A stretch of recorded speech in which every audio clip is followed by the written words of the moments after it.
Kawere gi weche mag math go adhi nyime kama jodak e gweng' ma Korongoi e kar chung' bura ma Bureti kaunti ma Kericho ogolo ng'ur kaluwore gi nok mar stima kata onge mar stima e gwenge no ka koro gisewo kambi ma keyo stima ma Kenya Power kuom rem winjo kwayogi to kod ywak. Gilal stima nobedo bang' yiende moko gore piny kuom waya mag stima jumbe ariyo mokadho ka nyaka sani pok olos wechni go. Jodak go koro wacho ni sani gidak e mudho mandiwa, gino ma osekelo ng'ikruok e chenro magi mag ohala ka bende giywak ni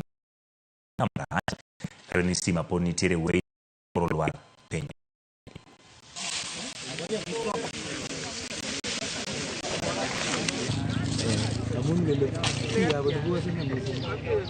Wakaachi wa hiki kijiji wanalalamika kuhusu stima hii imeanguka hapa chini.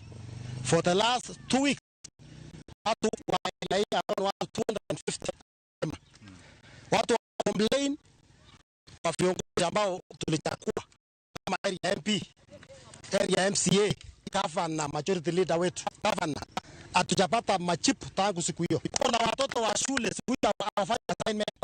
So tunacheza tuko Kenya gani na kuna viongozi tulichagua. Sisi hapa tulipigia Kenya Kwanza kura na concerned about the incompetent Kenya Power. We have been in total darkness for almost a week now, and it seems they are not concerned. Most of the businesses around this place are incurring a lot of losses, and they will not be compensated for it. There's a peculiar outage from the Kenya Power almost every day from between 7 and 9 p.m. We are experiencing outage, and it's something we are not understanding. Is it a deliberate action from the Kenya Power to cut us off from the grid on a daily basis?